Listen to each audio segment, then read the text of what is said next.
Earl Ingram Show. As always, you can join us at 855-752-4842. That's 855-752-4842. You can text us at that same number. Good morning to you, Carti. How you doing, man?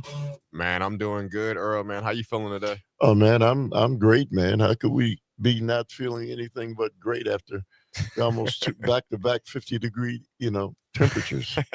Whatever ails us, hey, man, 50-degree temperatures can at least hold it in abeyance for a little while. I agree with you on that. Makes you want to bring out the skinny jeans, right? Hey, man, listen. So that's an obscene thought. Me in skinny jeans. I haven't been able. If there was such a thing as skinny jeans, I wore them at 18 or 19, not at 70. I think there's a law against that. But anyway. It's Wednesday, and I'm excited, man, because, the band is back together as we address leaded water. And so the campaign against lead in the water is back together. Welcome back to my good friend. I don't know what we got the doors in the background, man. Is that on our end? I'm hearing it. Okay, you probably got it.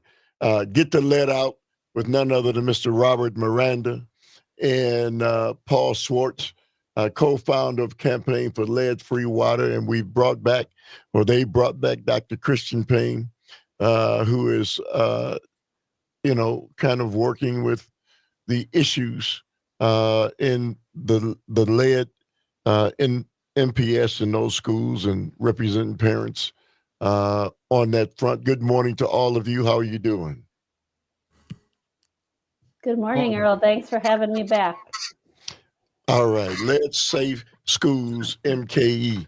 Robert, so what's going on, man? I know I was talking to you guys a minute before we went on the air about fears that many of us have. I was telling you and you guys several weeks ago that I was watching in my neighborhood all throughout the winter.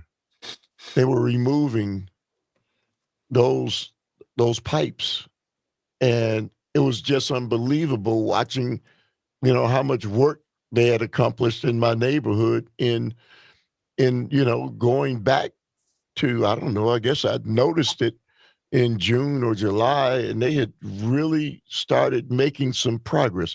Are you concerned that a lot of that progress may change? Right now, what we're concerned about is that the progress stays focused and continues. Will it change? Right now, at this point in time, there is a lot of talk about those changes, but nothing has seriously gone into implementation. The idea here is that we need to continue to coax our elected officials to continue moving forward, removing these slurred service lines as quickly as possible, to move as money as possible, to get to the point where we can at least put a major dent in the number of these lead service lines that are in Milwaukee. We had over 70,000 when we first started pushing this issue back in 2015. We're, I believe, near about 60 to at least getting into the 50s. But right now, we just got to keep focused on pushing this, and and continue to lead the advocacy, because if it does impact us, our voices are going to be needed, and we're going to have to be louder than usual. We've got to get rid of this toxin from our environment. Paul, I guess you're just on Capitol Hill, huh? Yeah, I actually was. DC has a local government, so I was in front of our local government testifying, not federal government. Okay. And our president Donald Trump is wanting to take away our local government. He's announced that he wants to push back on home rule, which is the law that passed in '73 that gave us a mayor and a city council, and they want to abolish that. So I guess he wants to be focused on our potholes and picking up trash in Washington, D.C. But but yeah, no, we still have a functioning local government, and a lot at stake, just like in Milwaukee and in other communities around the country on this issue. Dr. Payne, things are ramping up in Milwaukee Public Schools with the lead issues. Where are we at with that? So we have the lead risk assessments for 2 schools already out and released to the public. We're expecting 2 additional schools reports to be released this week, as well as final clearance on Golden Meyer Lower Campus. So we're actually expecting quite a bit of data out this week. Additionally, the Milwaukee Health Department has said they'll be setting up free lead screening clinics in the schools, and we're supposed to get information about that this week or next week. So let me ask you guys, because I remember reading something that said that the Health and Human Services can't force MPS to check for lead in all of their buildings. It can't be something that they do. You would think that this would be something that they would do across all of the buildings. Why can't they do that? My understanding in listening to the Common Council hearing last week is that there's some state law that specifies that it's childcare facilities. So any MPS schools that have kindergarten classrooms would be impacted here, and they would fall under state enforcement and monitoring. But other schools that don't have the kindergarten classrooms would fall outside of that statute. You know, Robert, I'm going to let you take it over from there. Those are things that I just wanted to ask, but I still don't understand. I will never understand why lead is just an issue when it comes to children in kindergarten classes. And, you know, it's not a threat. And lead and water is throughout the entire district. So you can't use that reference, but that's what they're using. Yeah, they just don't understand how ubiquitous lead is in water for some reason. There is this prevailing notion that has been going on for decades and decades that lead in water isn't that serious. It's seen as a kind of secondary, kind of non-issue.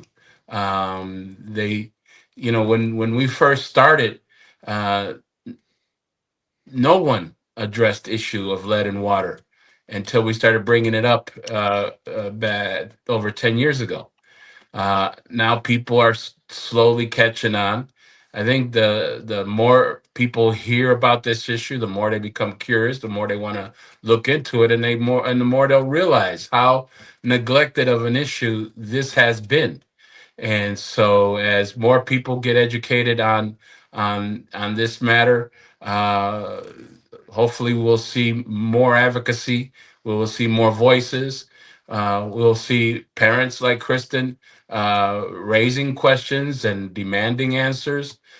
Because if we allow this to fall back to pre-2015 years, and we're going to go back to where we were, and we can't allow this matter, especially lead and water, to be seen as a non-issue like it was prior to our efforts back in 2015. You know, guys, we just got a text message from a guy named Mark, and his text message says, how do the Wizards of Smart explain the fact that millions of people like myself live in homes with lead laterals with no ill health effects and no criminal history? I have physicals yearly. Well, I think you may not know that you do have some effects for asking a moronic question like that. Anybody want to take a bite at that, man? Yeah, Come on, man. I'd like to do that. Thank you, Mark, for calling us the Wizards of Smart. That's a great name for our band. You need a T-shirt. One of the things about lead, and not just lead in water, but any exposure to lead, is that a lot of the effects of lead are short of being visibly physically sick or dying. So you can lose IQ points. You might have been a genius and now you're just, or you're just normal and you're not functioning as well, or your maturity isn't as good because the frontal lobe doesn't develop, or you have attention deficit disorder, or like me, hyperactivity disorder. There's all sorts of ways that lead affects people that aren't visible and that other things also, contribute to. So for older people, hearing loss and heart issues, there's lots of ways that lead affects almost every organ in the body and all of the systems. And that's just in the scientific literature. And it might not be caught in a physical, but I can just guarantee you that we have these effects in our community. More anger, aggression, doesn't always translate into criminal behavior, but it can. Or people can not graduate from school or not be able to hold down a job because they can't pull it together. So it's a really important question that you asked. It's not visible. You can't smell it. You can't taste lead. Most docs aren't looking for the effects. And the key thing, Mark, is not to worry about whether it's affecting you, but whether it's affecting the community and to prevent the exposure. And that's something that we can do. And one of the things I just want to shout out to is that people can put in a filter that's what's called point of use filter at the tap and on the faucet. And if you have NSF 42 and 53 certification, that's going to most likely end the exposure today. So while we're all working together to find out what's going on in the Milwaukee public schools and in our homes, it's important to protect ourselves. Well, Robert, I just threw Mark just threw a fastball straight down the middle for you. So we're going to let you respond on the other side. I know you can't wait. I got a lot to talk about this morning. Again, campaign for lead-free water. The gang's all here, 855-752-4842. It's Wednesday. That means you're tuned into the Earl Ingram Show. What's going on? What's going on? What's going on? What's going on? Yeah, what's going on? What's going on? Oh, what's going on? What's going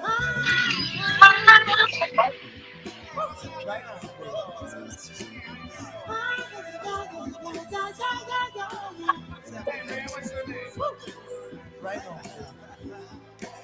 Right.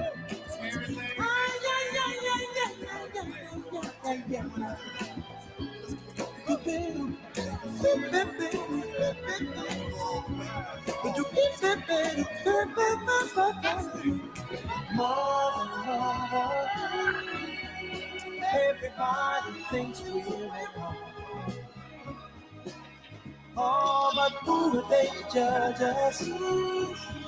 Simply because our hair is long. Oh, we've got to bring some understanding here today. Pick it loud and pick it sound. Don't punish me with brutality.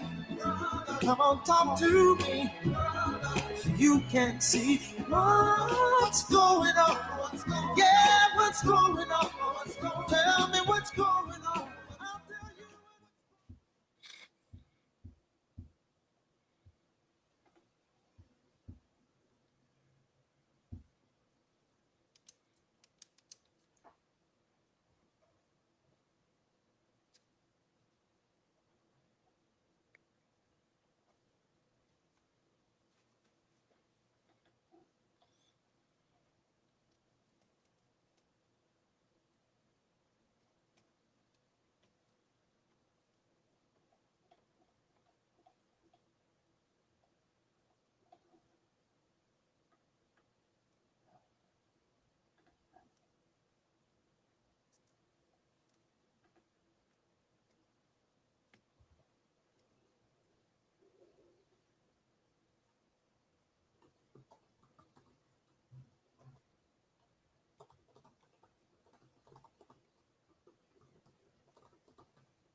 just begun. I guess you kind of scared yourself. You turn and run. But if you have a change of heart, Ricky, don't lose that number. You don't want to call nobody else. All right, welcome back to the Earl Ingram Show. As always, you can join us at 855-752-4842. That's 855-752-4842. Text us at that same number. I'm joined once again by the Coalition for Get the Lead Out, Mr. Paul Swartz, co-founder of Campaign for Lead-Free Water, Robert Miranda of Get the Lead Out, and Dr. Christian Payne has returned with Lead Safe Schools MK. Robert, you want to respond? And we're not going to spend any more time on that foolish question, but your thoughts? I think Paul hit it right on target. Harry Potter just is out there just speaking away, and we'll just leave it at that. Because I think we could talk about more pertinent issues here. Yeah. So Robert, what's going on, man? What's on the horizon?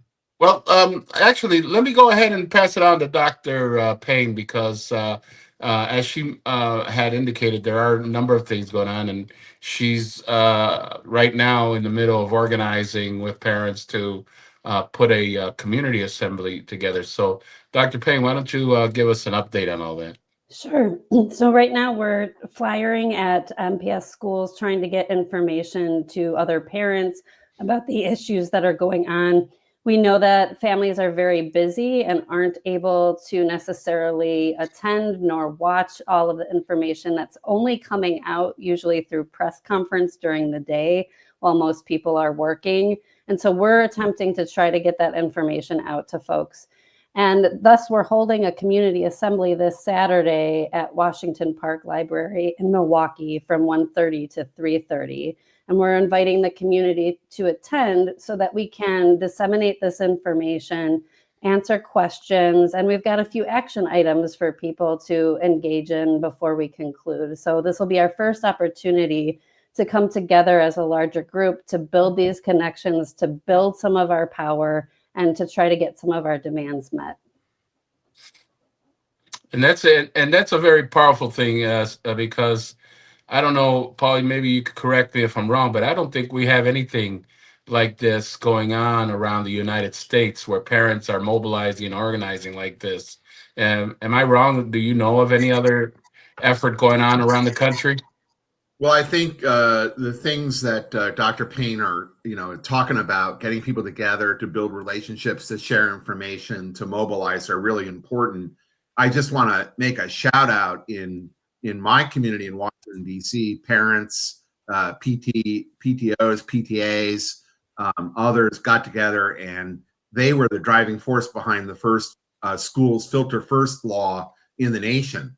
And so, working with community partners, we made a real difference there. I think it's critical. There's not enough people who are doing that work in their communities. And the idea of spreading it from the schools that sort of figured it out first in Milwaukee to other schools in the district, and then to think about across Wisconsin and the country, is really critical, because there's strength in numbers, and because we have a lot of information that's more on point than the officials who are from the top down have been doing sort of the wrong things. But I also think we should say that we should have some grace for Milwaukee Public Schools and the Milwaukee Health Department, and expect of them to do their job, and because it's not a substitute. Those agencies really need to get their act together. As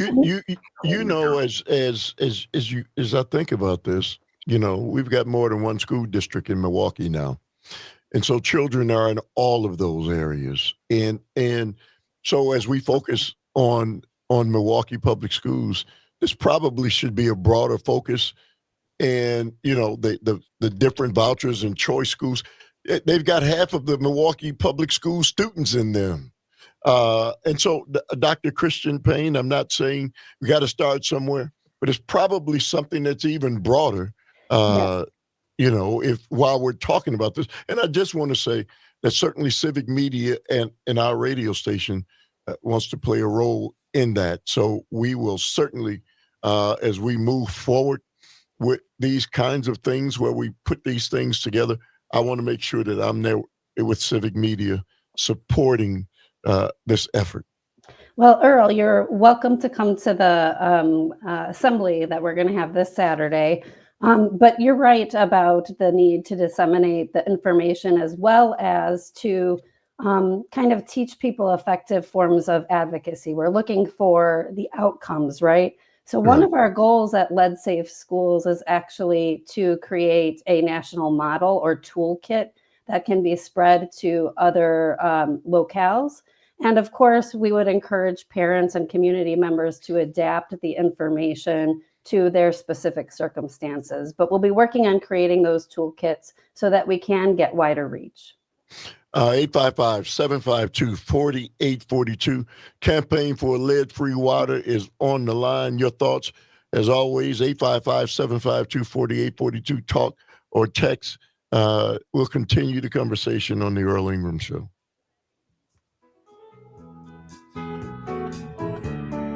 We can go out driving on slow hand road. We could stay inside and play games, I don't know. And you could have a change of heart. Ricky, don't lose that number. You don't want to call nobody else. Send it off in a letter to yourself. Ricky, don't lose that number. It's the only one you want. You might use it if you feel better when you get home.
All right. Welcome back to the Earl Ingram Show. As always, you can join us at 855-752-4842. You can text us at that same number. I'm joined once again by Get the Lead Outs on Paul Swartz, Robert Miranda, and Dr. Christian Payne. You know, Robert, it's this battle, you know, that clearly is fought in different areas, and it kind of city by city, state by state, it's kind of block by block, right? I mean, that's where it's got to be won. Is it going to be won in a national debate or a national argument, or is this something that needs to be kind of done, you know, house by house? It's going to take every which way possible. I mean, whatever means is necessary, as Malcolm X once said, is what has got to be done. We need to move this issue forward because it impacts future generations of this country, the health of our city, the health of our states, the health of the country. You know, if the Romans figured it out 2,000 years ago, the United States can surely figure it out today. And so we need to advocate this and be strong about advocating it and understanding this issue. And in understanding, we need to force policymakers to make some changes. And one of those changes that we should be looking at is, as Dr. Payne mentioned, we're waiting for the results of 2 other schools to come in and regarding the assessments done on them. We need to look at this approach of testing the water and the current approach of testing and chasing where this is coming from should be looked at as, well, we need to really prioritize the use of filters. I think Paul has a little bit more on that issue. I want to bring him into this in regards to how we're currently addressing this kind of agenda that we're experiencing today. And so before we go to Paul, you know, and Paul, maybe you can answer this one as well. Do you get frustrated, you know, because again, when you see something like what's happening in Milwaukee and the focus is again on lead paint and lead water is not even being discussed for the most part. It's almost like it's an afterthought. And, you know, we've got our focus now on the dust and the lead paint. Hey, I don't know what that is in the background, Carti, but let's see if we can get rid of it. But it's That's on Paul's end. Okay, Paul, is that in your end? Okay. But it seems to be something that I can't, it just continues to boggle my mind that they can just say, well, dismiss the water issue. Yeah, that's a great question. And it's certainly something that communities are dealing with across the country, where they're trying to get a comprehensive understanding of all of the sources of lead, and that can contribute to the problems we have in the bodies of our children and in our community. But the key thing is 2 things. One is that there's only a voluntary school testing program for water. That program is flawed in many ways. It's called the 3 T's, and we need to abolish that because it has us waste lots of money on doing a lot of testing when we know that lead is ubiquitous out of the taps, and not with a filter first program. The second thing is that we need to have our health department and our schools have expertise in them that understands how lead and water works and that follows the peer-reviewed science and the best practices. And so while it's important, and it may well be the source that lead paint and dust is a problem for our kids in the schools in Milwaukee and other places, there's a lack of understanding and a discounting almost automatically about lead and water. And just to be clear, that most schools don't have lead laterals or service lines coming into them. It's because of the interior plumbing and the particles, the lead scale and the little chunks of lead that fall off erratically, that most testing 1 or 2 times at a tap is not designed to catch. And so there just needs to be more grace and work done by those agencies to reach out to us and to the expertise that exists out in the country and listen to the parents about the necessity to look at all of this. You know, Robert, you and Paul have been at this a lot longer than Dr. Christian. But so are you finding it harder for you to get elected officials on the state levels and local levels to buy into this? I mean, if their voices would resound with this, could we move faster? Could we get things done more so? Well, I'm able to at least speak with them, and they do listen. They are interested. I think that what impacts that is they take the word of the health departments and the water utilities, and those are the two elements that need to basically change the message that they spread. With the water utilities, it's hard because the American Water Works Association is a major lobby group that has the ears of a lot of elected officials statewide and at the federal government. And so with them, they're providing the kind of cover language that the water utilities and the municipalities use. It's easier for them to convince these elected officials not to take the kind of actions they need to take. But here, I think with the Common Council and with the health department, I mean, when I attended the meeting last week, I had good conversations with them. I had a couple of good conversations going on with the chair of the Public Health Committee. But again, they still adhere to what they call the majority opinion. And that is the majority opinion is still about the fact that the lead, paint, and dust is the primary cause, despite the fact that they don't have scientific data or research data that proves that argument. But, you know, people like Dr. Payne do make an impact. I think maybe she could speak to a little bit of a question she's asking the health department. I saw this morning she sent me an email about that.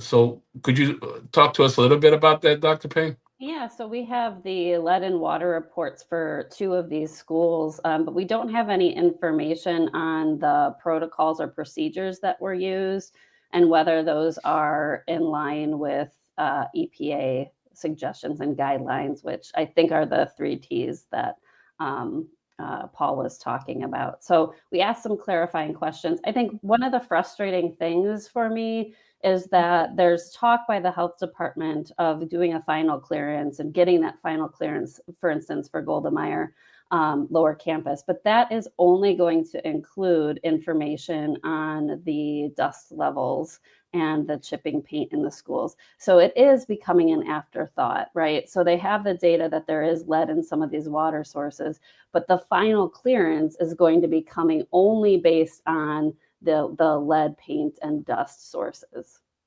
You know, guys, what's so telling about all of this is that supposedly there was some plan that was already in place in Milwaukee Public Schools prior to this information coming out. And clearly whatever that plan was, it was failing miserably. And the fact that had somebody not discovered this child, it would have been business as usual. Now it's everything full speed ahead. So, you know, it's one thing to now go full speed ahead, but, you know, as soon as things slow down, how do you maintain the plan? You know, Robert, it goes back to when I remember when you were forcing the district. I was, you know, spending time, I was working in the schools, and I saw the new water fountains that they brought in, brand new. They look real nice. If you go through there and look at them now, you know, they don't look anywhere near as nice as they used to, which means they haven't been maintaining what it was that they were forced to do.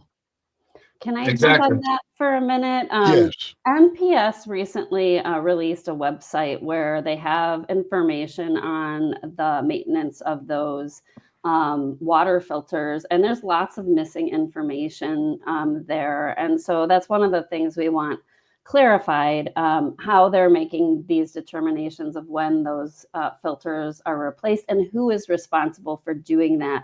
Given that the maintenance was so poor in the schools to begin with, we can't just rely on their word that these things were done. We need some sort of monitoring system, whether that's tags that are placed on the water fountains for when those filters were replaced and by whom, or some other way that that information is available to the public. Well, I have to tell you guys a little inside information. MPS is struggling to even find enough engineers, enough people to even keep the buildings clean, let alone monitor these things, Robert. I mean, this is a monumental issue we're talking about. Well, it is monumental. And like some of the members of the Common Council's Public Safety and Health Committee said, when we're talking about the safety and health of the children at the schools, what ideology or what philosophy are they following not to make that a priority? And this is an important issue for us as a community, as a city, as a state, that, the schools that our children go to being polluted with this toxin, and no real effort is being made by the school system to eradicate this issue, really goes to the mindset of the leadership. What are they, the bottom line is, what are they thinking? What is it that is their priority, that, the education of our children is being compromised by a toxin in the school that is harming them? And so, when we pushed them 10 years ago to do what they did, we organized the district. We organized students. North Division had a walkout. South Division had many different movements. And the students went ahead and pushed that matter. And the district had to respond. So hopefully the parents will have that same kind of impact and make the kind of policy changes and the kind of maintenance plans and that are needed, so that we don't have to revisit this once again. Dr. Payne, are you at all concerned that with all the other things that this district is up against, and there are many, that this is down the line of all the different things that the district is faced with? How do you keep it, on the front burner as the district is faced with all these other issues? Yeah, I mean, I think there's a real crisis of faith here in terms of the district itself. But I think that just means that we have to continue to be consistent and persistent in our messaging and to make sure that this doesn't fall away. Paul, we'll get you on the other side because, you're in Washington, D.C. You guys were at this early and you faced some of the same things. We can talk about how you guys are able to work through it. 855-752-4842. Get the Let Out Coalition on the Earl Ingram Show.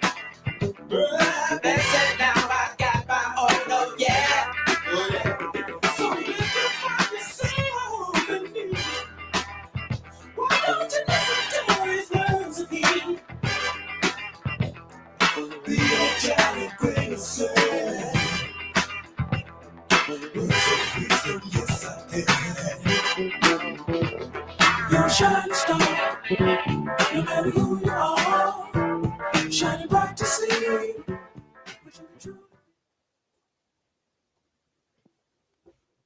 gonna say, if you want to do it at the top of the other hour, we could do it. We can do it now if you want to.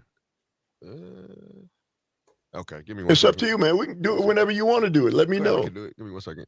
There's no issue. You want to do it now? We can set it up. Record this real quick. No, I don't think we. I'm looking at the time. We'll do it. We're about to come back. All right, go ahead. Go ahead. You're good. It's Thursday. Come by the pharmacy to talk with Dr. Omar about maintaining your health, and be sure to catch It's Your Thing later. Feel free to call or text your questions. Perfect. All right.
You are the sunshine of my life.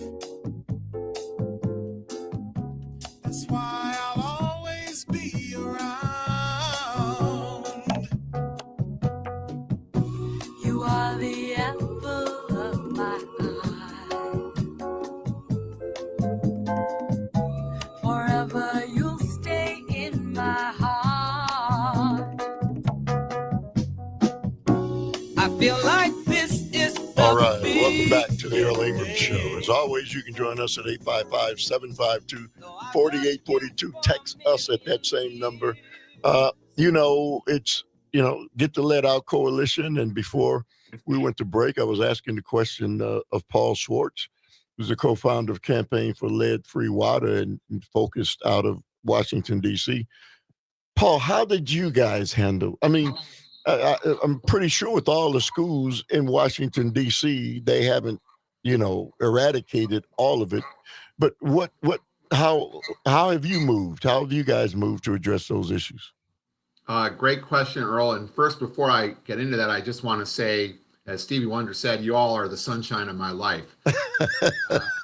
And I think that it's so important that ordinary people in the communities who are defending their families and making sure that the true North Star is protecting the health, we're what's going to make it happen. And that was true in DC, and that'll be true in Milwaukee and in other communities across Wisconsin and the country. Nothing substitutes for that. But what the parents did is they figured out pretty early on that the schools were giving them the okie doke, that they were cooking the books, so to speak, on lead and water exposures at the tap. And so they organized, not every parent, but a bunch of parents got together and organized with subject matter experts and other people to really understand the lay of the land and the science, and went through the parent teachers organization, built their own organization, and started making demands not only of the schools but of our city council members and our mayor and others to do a better job.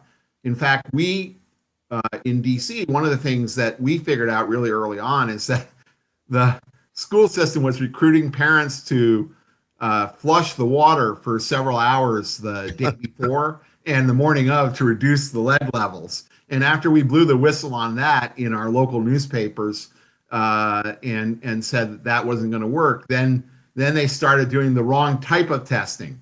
And then they all along they were claiming that when they took one test or two tests, that said forever what the lead level would be, even though we knew that the science said that to get within 20% of the average out of any one tap in worst case scenarios could take 1,200 tests over time. So testing is not really a good way to establish whether you have lead coming out of a tap. And people don't know that. So understanding and working with people to understand that filters were the most important thing. Like when a mask comes down for oxygen out of the airplane, they say you got to put yours on first. Well, this is the first step that we do while we're looking to get the lead out of our schools.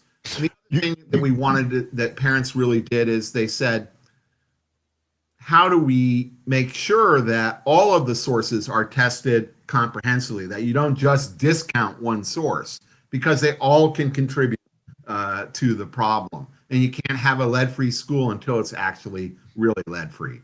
You know, Robert, That's what parents did. It seems inconceivable that this could happen, and that there are elected officials and people in places that are responsible for your children, that they would even stoop so low to do these kinds of things, man. It's almost unbelievable. Well, my experiences have been that they stoop low, they lie, they do tell tremendous lies. My first experience as a Camp Lejeune Marine was living through water toxic episodes at the base and being lied to about that. And then dealing with the lead poisoning issue in Milwaukee. You saw how they were lying at the Oh, yes. Barrett administration. You witnessed that. I mean, even the health department commissioner went on CBS News and told people publicly in an interview he can guarantee that there's no lead in the water. And so, yes, that is the MO of a lot of these municipalities and water utilities, not just in Milwaukee, but across the country. And so it is important that people understand the science, they understand the language, they understand how the politics play out to be able to get past a lot of the obfuscation, a lot of the bold-faced lies that they tell. And once that is exposed, then you begin to see some of the changes. In the Barrett administration, we saw people abandoning ship. Everybody was all of a sudden resigning. Everybody was all of a sudden leaving office. Nobody wanted to be around. Finally, the mayor was offered a position over in Luxembourg, and he went on to eat his Wiener Schnitzel.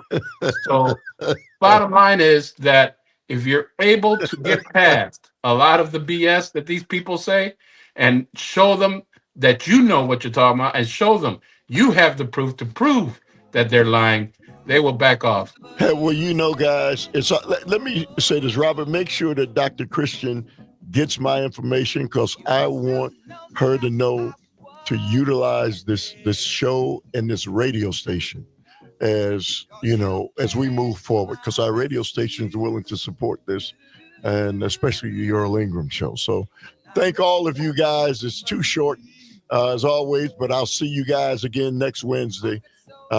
Get the lead out. See you guys. All right. Up next, Dr. Robert Craig, Executive Director of Citizen Action in You on the Earl Ingram Show. That's why I'll always stay around. You are the apple of my eye. Forever you stay in the sun. Yeah, you are the sunshine of my life, baby. That's why I always stay around. Can't stop, baby.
So pending Dr. Craig logging in, I play the Dr. Craig intro, right?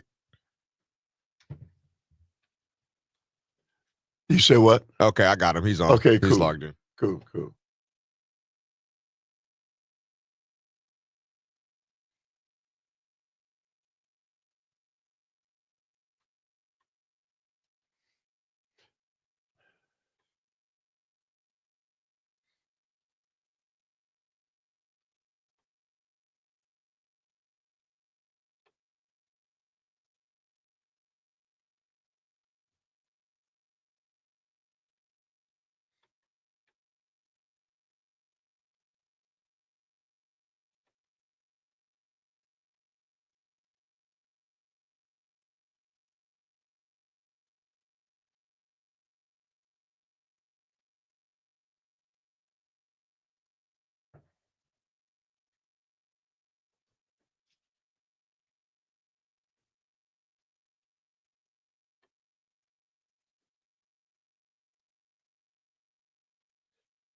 It's time to get organized with Dr. Craig and Citizen Action. Working for democracy and taking on economic, racial, and environmental issues across Wisconsin and around the United States. Here's Earl Ingram with Dr. Robert Craig. I bet you wondering how I knew about your plans to make me blue with some other guy you knew before. Between the two of us guys, you know I love you more. It took me All by right. surprise. Welcome back to the Earl Ingram Show. As always, you can join us at 855-752-4842. That's 855-752-4842. Text us at that same number.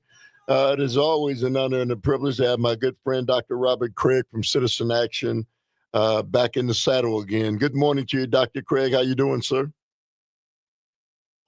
Good morning, Earl. Great to be with you.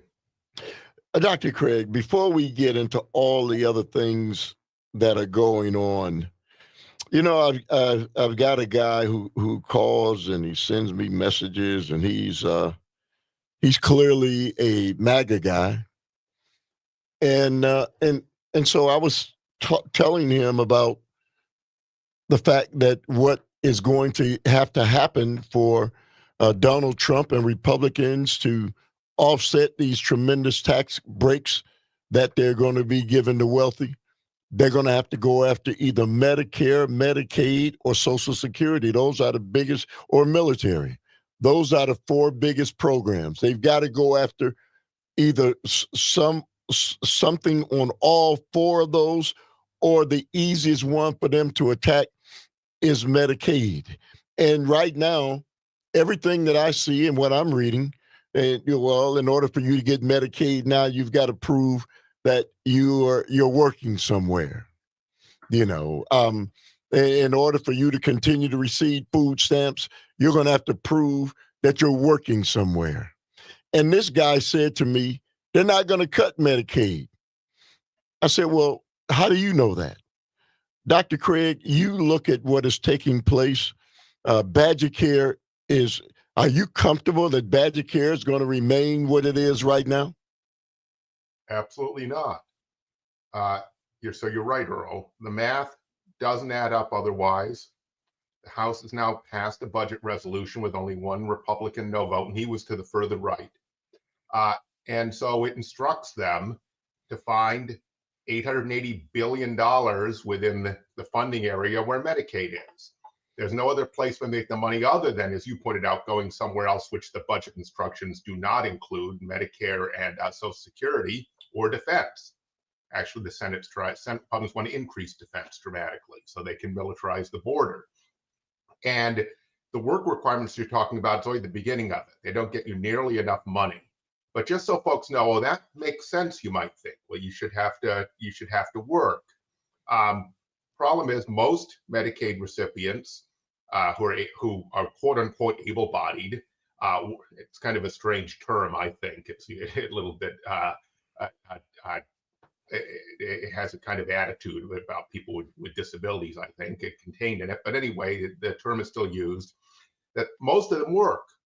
And what this is really about is a whole lot of administrative barriers. We have to constantly fill out complicated forms on antiquated websites to prove you're working and to be able and to do it in some verifiable way. And it throws people off the rails. And that's what happened in Arkansas when Governor Sarah Huckabee Sanders there went all in on work requirements. So it's one of those things that sounds reasonable on surface, but is really just a way to throw people off coverage. But they got to do a lot more than that. So what's on the table with Medicaid is basically get rid of the Affordable Care Act expansion of Medicaid. That would force a huge problem on all the states that have expanded, either facing huge other cuts in other programs or huge tax increases, or throwing tons of people off the roads. And that was the most equitable part of Obamacare, was the Medicaid expansion that helped the folks who are left out, who don't have any other way to get health care, working folks. They could also block grant it to states. And what that would do is, and it wouldn't grow very fast, that would simply push it on to states. And again, states have much less revenue capacity than the federal government. They're not a currency issuer. They can't finance things. They have to have a balanced budget like a household every year. And so it's the federal government that can do major investments that actually save you money long term, which this does, and or create a more just society.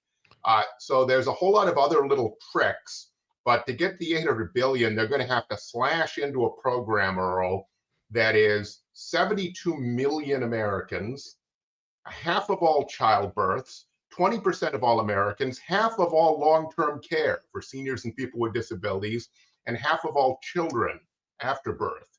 So what they've decided is that Elon Musk and other rich people need a tax cut more than people need something which is a fundamental right, that is access to health care. This is devastating not only to those individuals, but to states, and it's going to harm red states a lot as well. And what you're beginning to see, Earl, is you're beginning to see interviews with Trump voters saying, "Oh, I didn't know this would affect me," but then saying, "Oh, it should have been done." There was a story on NPR this morning where someone was saying it should have been more of the scalpel. So what she was saying is, my thing should have been protected, but someone else's thing was waste. And so that's the attitude. No, this is vital stuff. I mean, they've been lying that there's all this easy to find waste that they can save them billions of dollars. And by the way, you know what the waste is, Earl? The waste is completely unneeded tax cuts for corporations and wealthy people who don't need it, who have already rigged the economy to do better and get most of the economic growth than everyone else. It's everyone else that needs to be helped. So this really is reverse Robin Hood, robbing the poor and middle class to give more to the rich. Dr. Craig, there's no other way to say it, but many people ill-informed, and especially in rural America, who thought that this was going to impact and affect people in urban centers and not them. But if you really look at the truth of what's taking place, many of the rural areas, farmers and others, you know, I mean, if it wasn't for Medicaid, I mean, it's their only, you know, they don't work for corporations. They don't get medical insurance. They can't afford those things. Medicaid offers them those opportunities. I don't think they ever knew that they were going to be coming after them. And now some of them are starting to realize it. But Dr. Craig, it's almost too late. So if you, as you have and Citizen Action has, as long as I've known you, healthcare has been one of the number one planks of Citizen Action. And you've moved around this state and you fought for those things. And now you see what's getting ready to happen. And there are people who still don't believe it because they don't believe that the Republicans or Donald Trump could be so cruel. With these tax cuts that they're offering, Dr. Craig, they projected $23 trillion more of debt that is going to be piled on the American people in the next 20 years. And that story's not getting out, Dr. Craig. They're running around saying, well, we're cutting some tellers in the bank, or we're cutting some janitors in the Veterans Administration offices. And people are saying, yeah. But Dr. Craig, they don't understand. That's window dressing. All of those areas that they're cutting don't amount to a hill of beans in a deficit, Dr. Craig, or debt that we owe. It doesn't add up, does it? No, it doesn't add up, but they can't get away with this, Earl. Healthcare is an incredible political issue. It's important to people. Cutting Medicaid this way hurts rural areas the most, even more than urban areas. Right. And they've been misled to support elected officials who don't look out for their interests in rural areas. It's a tragedy. A false narrative of being someone else's fault and xenophobia and grievance towards cities and diversity. I think that moderate Republicans are terrified. They think they will lose elections on this. So the question is, because there will be major resistance to this budget, and that it will be very hard for them to vote yes. If they do it anyway, if they're more afraid of Trump and Musk than their own voters, then if there are fair elections in 2026, the Democrats will take back House of Representatives. But it'd be much better, Earl, overall, if they would just do the right thing and represent their constituencies. They have a choice. Do they care more about their own voters? Do they care more about their political careers and their fealty to Donald Trump? And frankly, elected officials ought to be willing to sacrifice their positions for doing right for their communities. I'm sorry, this careerism is deeply immoral and unethical. You know, Dr. Craig, that is so very well said. I've said this many times on these airwaves. Look, they swear on the Bible, they take an oath. And the oath doesn't say self-preservation for me. I tell people, I don't care. To be quite frank with you, I'm not concerned about whether or not that congressperson or senator remains in that seat. They swore an oath to look out for the American people. And if they're afraid of Donald Trump and Elon Musk, they ought to be jettisoned out. Am I right? Yes, it means they're not fulfilling their oath to the Constitution and the Bible they put their hand on, or whatever other faith tradition or beliefs they have. And quite frankly, these are not folks who are going to be destitute and thrown out in the streets, right? They're going to have plenty of career opportunities. But other people are going to die or lose opportunity or live painful lives because they can't get basic health care. And they, for no fault of their own, our system is so expensive. Upper middle class people can't afford it on their own. It's absurd. And the jobs are set up kind of in reverse order. That is, the jobs that provide good health insurance are the higher paid jobs that working people can't get, and the service sector jobs often have no usable health care whatsoever. That's why most of these folks work, and why the work requirements are just yet another big lie. 855-752-4842. Dr. Robert Craig, Executive Director of Citizen Action, is on the docket. Dr. Craig, on the other side, I want to talk a little bit about, climate, the climate issue that we aren't talking about, but the attack and the assault that's coming on that. 855-752-4842. Dr. Robert Craig, Executive Director of Citizen Action, and you on the Earl Ingram Show. When I was still quite naive, when you said that we made such a pretty pair, and that you would never leave, but you gave away the things you loved, and one of them was me. I had some dreams, they were clouds in my coffee, clouds in my coffee, and you're so vain. You probably think this song is about you. You're so vain. I'll bet you think this song is about you. Don't you, don't you, don't you?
I've got a song, I ain't got no melody.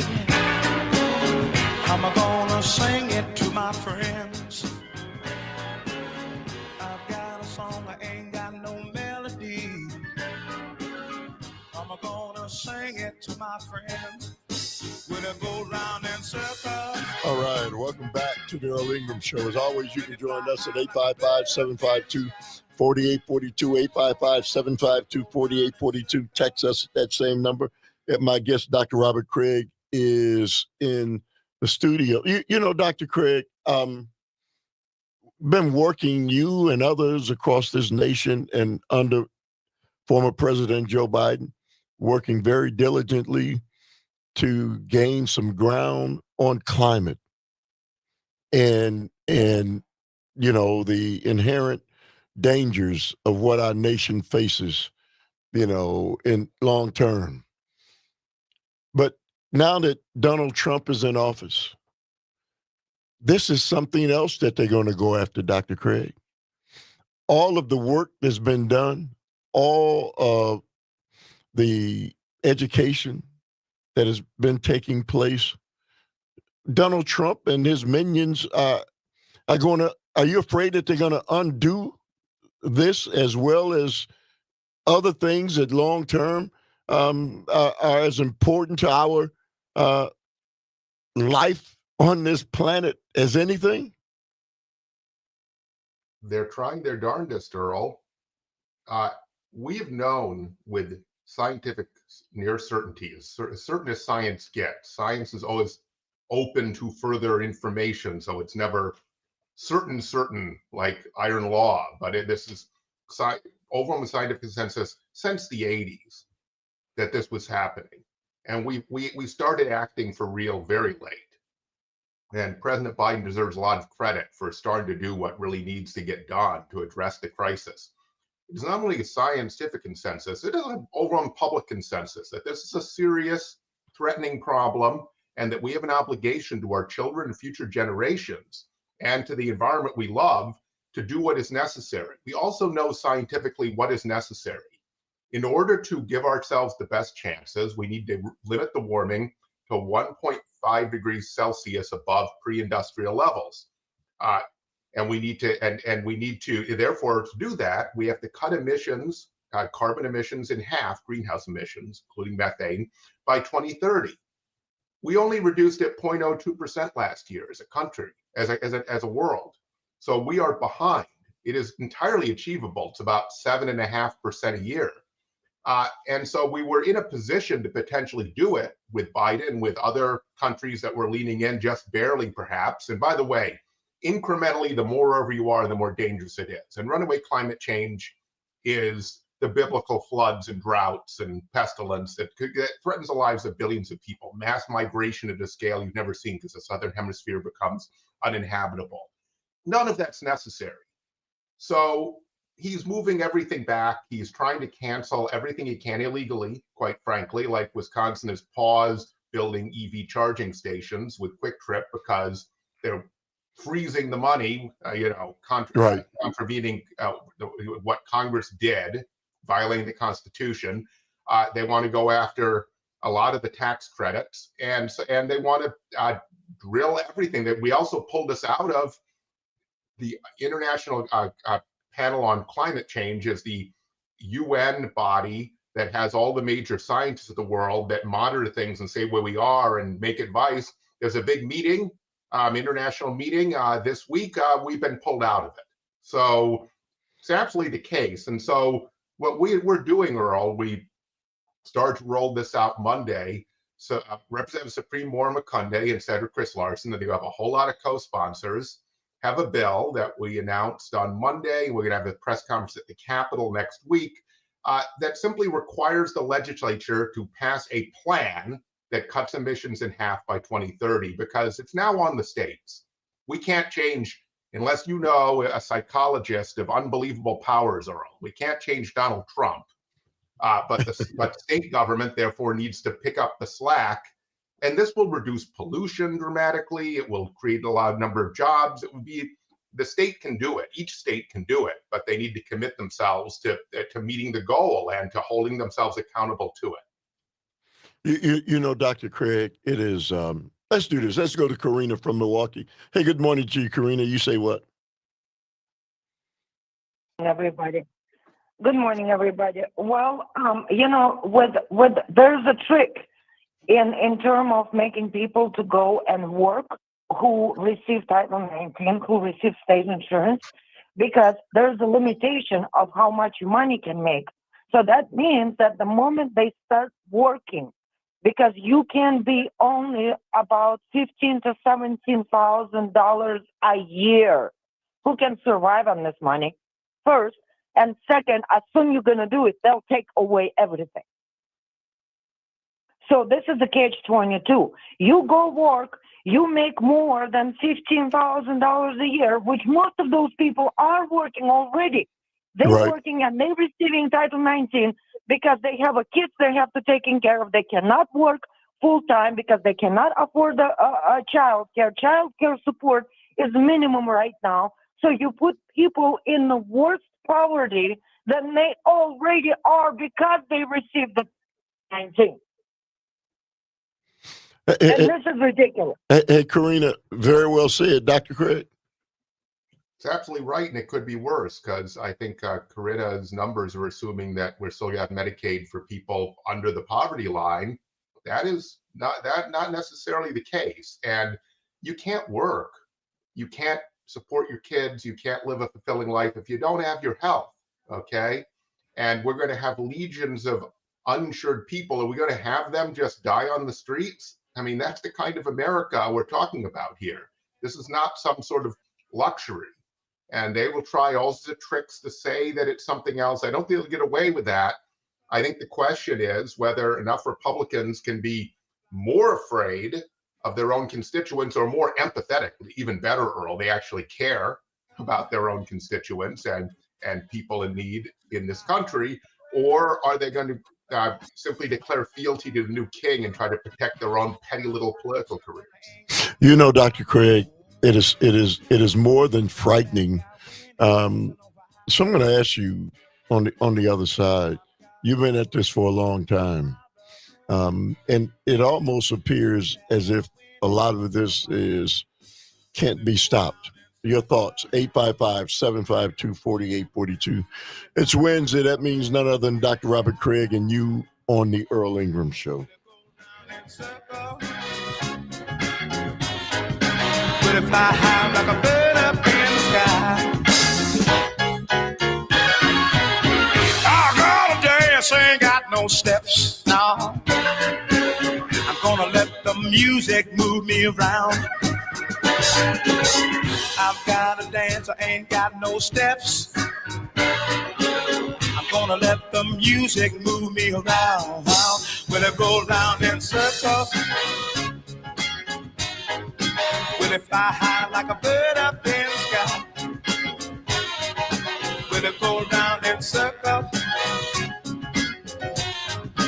Will it fly high like a bird up in the sky?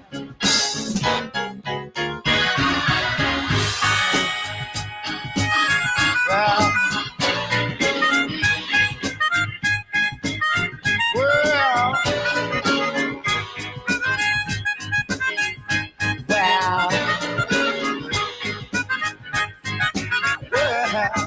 when it go down in circles, will it fly high like a bird up in the sky? Will it go down in circles? Will it fly high like a bird up in the sky? I've got a song, I ain't got no melody. I'm gonna sing it to my friends. I've got a song, I ain't got no melody. I'm gonna sing it to my friend. Will it go round and circle? Will it fly high like a bird up in the sky? Will it go round and circle? Will it fly high like a bird up in the sky? Ooh.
to the Earl Ingram Show. As always, you can join us at 855-752-4842.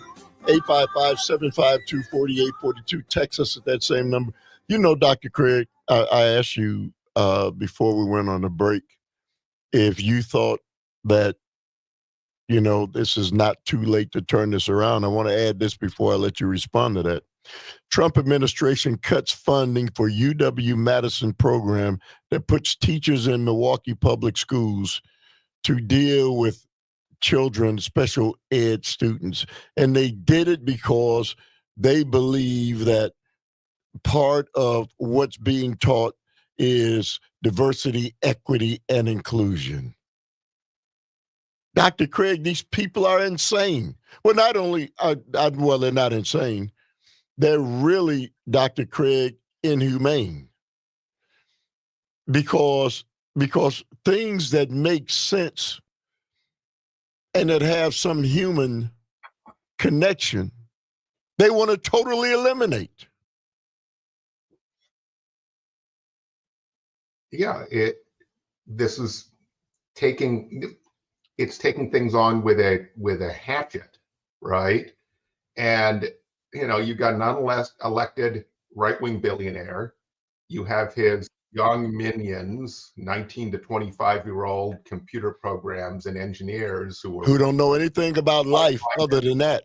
So they see the word, you know, Black community or something like that, and they label as diversity, and they cut it without any process. These are things that under the Constitution, Congress creates. They cannot just end these things, but they are. But I don't know if the courts can keep up. And that just like the courts couldn't hold Trump accountable ultimately for insurrection at the end of his first term. And so contra, you know, Mitch McConnell promising us that the courts would hold him accountable. That's why Mitch didn't have to vote for impeachment, you may recall. Yes. And so this is going to be happening to all sorts of things that are important with no regard whatsoever. Part of the authoritarian mindset is they think they get to decide. They don't think anyone else should be involved in these decisions, right? They don't have any respect for all the work that was done over the decades to conclude that this was an important thing to do in order to improve our society, improve our community. And by the way, they're taking career opportunities out of the north side of Milwaukee, right, where most Black folks in Wisconsin live. At the same time, they're going to say, oh, and we're going to blame you for not being able to afford health care. We're going to cut you off from that too. I mean, it is that how do you know, it goes both sides. It both cuts the bootstraps off and tells people to rely and pull themselves up by their own bootstraps, to use the old analogy.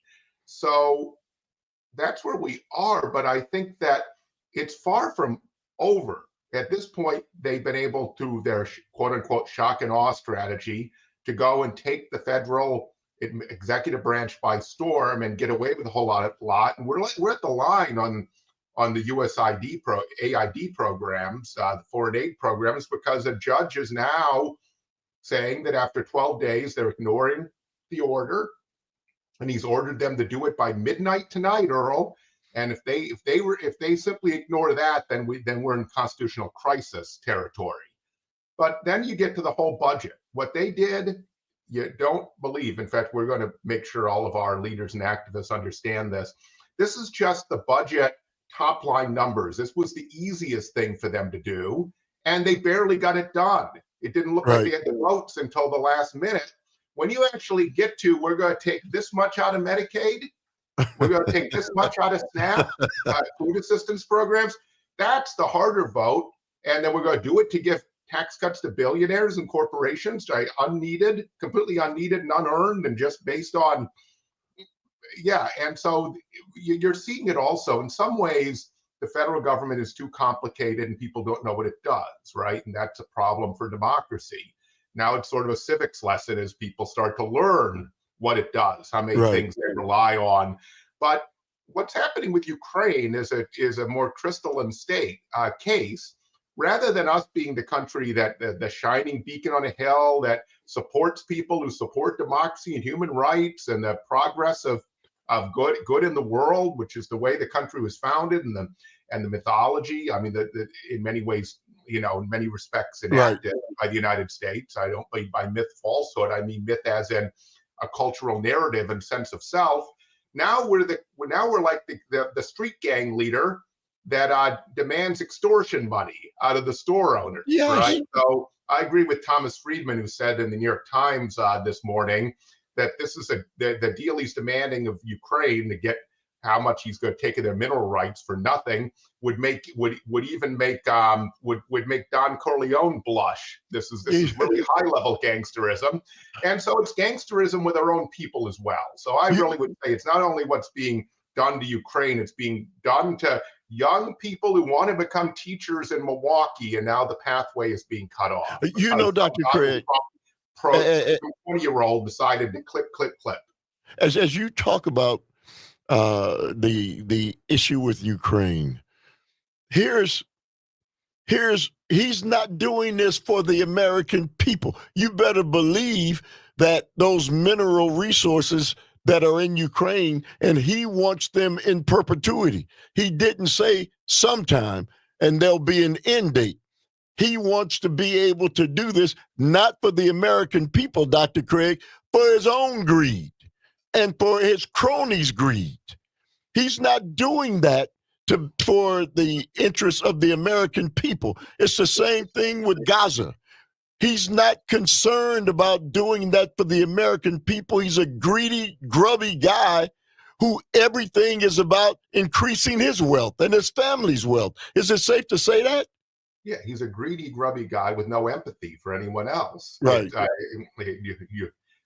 In psychological manuals, it's defined as a psychopath. And so, it's just stunning what he's willing to do, and how grimy it is. And did you see the incident in a congressional hearing where Representative Comey, the Republican Oversight Committee chair, who kept calling the Biden crime family, and had fake, completely conspiratorial investigations. Now, there's a book called The Biden Crime Family, taking umbrage when Representative Maxwell Frost and Jasmine Crockett, two of the young guns, much more aggressive U.S. representatives, referred to President Trump as a grifter, and they claimed that violated House rules, and because it was an undignified way to describe the president of the United States. Okay, so you make up Biden crime family, but you can't actually accurately depict what is going on. It's grifting. Let's do this. Let's go to Gary from Sussex. Good morning to you, Gary. You say what? Hey, guys. I just got in my truck heading to my job, and I just heard Dr. Craig say that you agreed, Earl, that by Trump demanding to get mineral rights, because we end up giving him $300 billion to Ukraine, that's wrong, that we shouldn't be asking for anything in return. Let me stop there, Gary. Let me ask you, did we ask the rest of the world when we came to their rescue to give us the money back? But the fact is, what's the fact? We need these minerals. I mean, this is okay. For America. If we need the minerals, you don't strong arm people to get them. We gave him $300 billion. You don't think that we should have the right to get the minerals to help our Gary, and help you and me? No, I'm an American. I'm an American just like you, and the tactics that Donald Trump and his criminal-minded guys are doing don't represent this nation properly. Dr. Craig, you want to respond to anything you said? Yeah, Trump has been lying and claiming that we gave $500 billion. We gave somewhere in the low $100 billions. And by the way, when you give someone a gift, and then when it's in your own interest as well, it preserves security in Europe, right? So it was not only just some sort of charitable gift, but you don't after the fact attach strings. But here's the fact: it is Vladimir Zelensky who first floated this, because he was concerned that the only way he could get the Trump administration not to abandon the Ukrainian people was to offer them something. And then but he expected it would be a fair deal where it would be because this is a country that's been devastated, it needs to be rebuilt. It's not a very wealthy country. That it would be a fair deal, and there'd be something in return, such as we will also guarantee your security at some level, so that when there's peace, the Russians don't just rearm and reload and invade 3 or 4 years later. And they came back with $500 billion and nothing, no guarantees whatsoever. And so he couldn't sign that. Now that he's going to sign it with some very watered down language on security, not because it's a great deal, but because he has no choice. He's like the store owner who has to give in to the gangsters, because otherwise they're at risk and their families are at risk, right? And they'll break up and destroy their store. So it's like that. There could have been a fair deal that was in the interest of the American and Ukrainian people that was worked out, because it was Zelensky's idea. But no, they see it much more as, we're going to grab everything we can and we're not going to give you anything in return. I mean, it's just gross. Go ahead, Gary. I'm a heating contractor. Yeah, we know. If I needed a new van because my van was broken down, and some neighbor next door says, "Hey, Gary, I'll give you the van. Don't worry about it." And then all of a sudden, my business started doing better. But then he needed a furnace, and I went out there and I said, "Well, I'm going to charge you for a furnace, or maybe I should give him a free furnace for." So, Gary, is Ukraine doing better? I don't know yet. Well, come on, man. Better after the war. Well, the war has ended now. It's ended, and you guys are sitting there. The war has not ended because the war is over. The war has not ended. What are you talking about? Look, this is he comes back if you gave him the truck when you were in good shape and he wasn't, and demands your house. I mean, this is not. I think Gary and I could agree, if Gary would at least agree to the facts, and we could talk about what fairness would actually be. No serious analyst situation thinks that what Donald Trump originally offered and his people offered was anything other than extortion. It wasn't even remotely a fair deal. And you can try to give commonplace examples, but then you have to misrepresent the facts of the situation in order to get there. So it sounds, Gary, like you're going to find an argument to defend this and defend the indefensible. I'm not hearing arguments where we can agree on facts and can come to an accommodation. It doesn't seem like these are good faith arguments to me. All right. Thank you very much for the call. 855-752-4842. Guys, come right back to you. Is Wednesday. That means the one and only Dr. Robert Craig of Citizen Action and you on the Earl Ingram Show.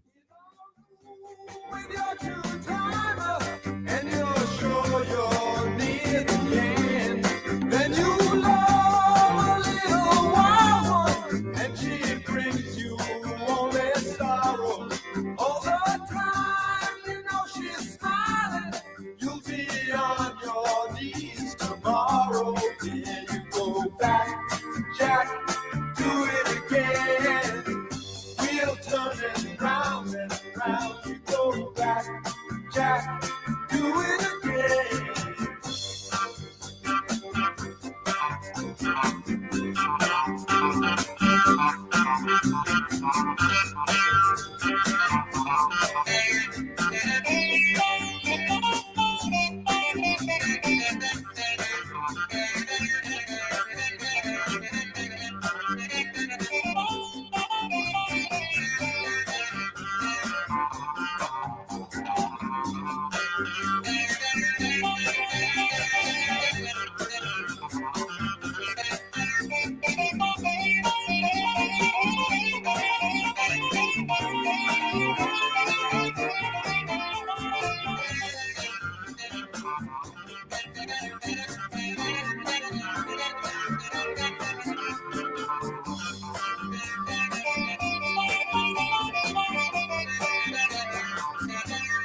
Now you swear, kicking Vegas, that you're not a gambling man.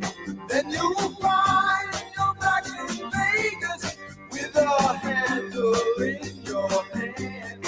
Your black cards can make you money, so you hide them when you're able. In the land of milk and honey, you must put them on the table.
All right, welcome back to the Earl Ingram Show. As always, you can join us at 855-752-4842, 855-752-4842. Text us at that same number. Up next, Jack from Merrimack. Good morning to you, Jack. You say what? Good morning. Well, first of all, those $300 billion or whatever it is, this is not emphasized enough. Most of that money was actually spent in the United States by buying stuff from American defense contractors. The second thing that's not emphasized near enough about this dodgy government thing with Elon Musk is not just a United States citizen. He's also a citizen of Canada, and he's a citizen of South Africa. He has triple citizenship. Doubtless he has pledged allegiance to all of those countries. Which one is he really allegiant to? But that, again, that's not quite what I wanted to cover. Here's my tirade for the morning. We know what happened in Wisconsin. The so-called Republicans for a decade used unconstitutional gerrymandering and voter intimidation, and they even admitted and were proud of voter suppression. And they rigged the elections so as to keep absolute power. They've arrogantly ignored all their constituents' demands, even the Democratic governor's request for special sessions. Now, in my opinion, the Republicans in Washington are arrogantly counting on something similar. Recall that Trump promised at the convention of the so-called evangelicals, and this is a quote, "You won't have to vote again, it'll be fixed."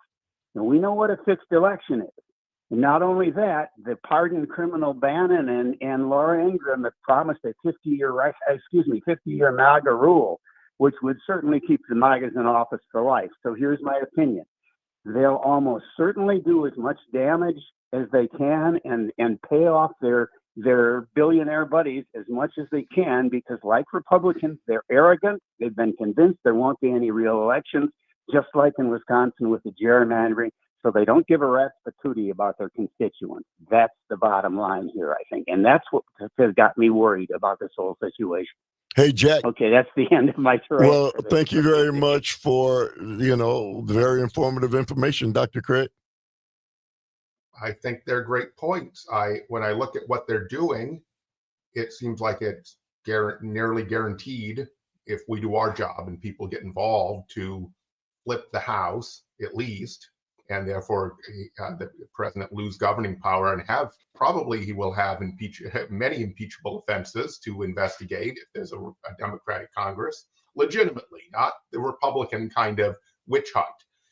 And therefore, I do worry that they're thinking about how they can rig the 2026 election. They have ideas about that. I'm not sure exactly where that is, but you can't do what, say, House Speaker Hakeem Jeffries seems to be doing, and he's under a lot of criticism, Earl, where he's saying, we're just going to do normal process. There's nothing else we can do, and then there'll be the elections. You can't just assume that and we have to stop them now wherever we can.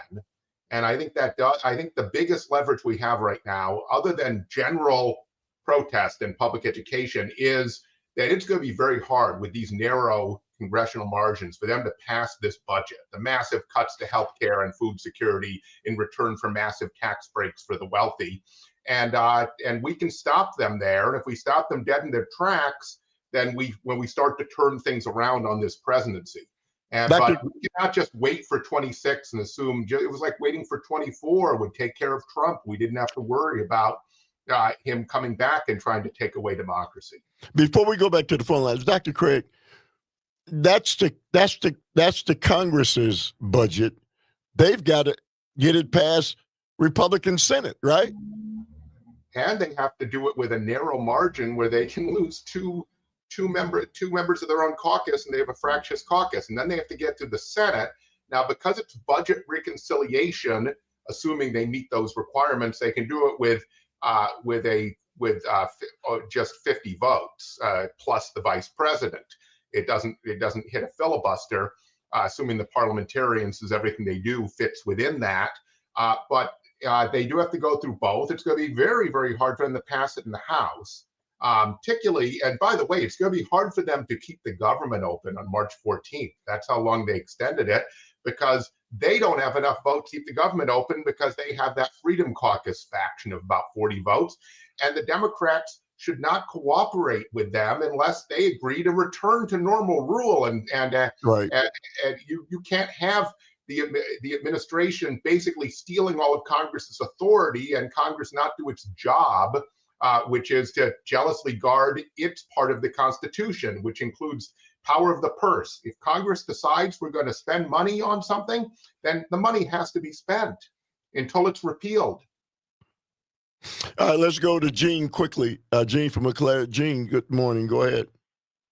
Hi. So this Justice Matters, and I'm wondering if there's a website where people can access information, Dr. Craig, or get involved so that the public would know this, because on my side of the state, a lot of these things are not coming out. In addition to that, I live in a southern part that's beneath Eau Claire in a rural area.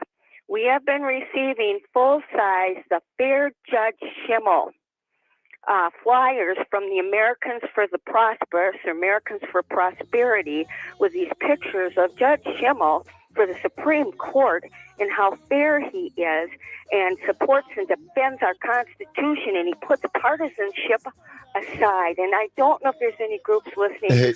I think we need some paper out here. Jean, thank you very much for the call. Dr. Craig, can you let her know where they can call it, or at least get some information? And I can just give ours for Citizen Action Wisconsin, our website, our social media feeds, especially on the cuts to healthcare and the climate crisis. But there's a lot people can do, and to get involved in the Supreme Court race, for that matter, and volunteer. Hey, thank you, Dr. Craig. As always, we got to run. Thank everybody who made the show go, man. Thank you, Carti. Couldn't do it without you. Certainly couldn't do it without you, the listening audience. Up next, Jane Madden. Hear me calling out to you, 'cause that's all that I can do. Your eyes tell me to pursue, but you say, look, yeah.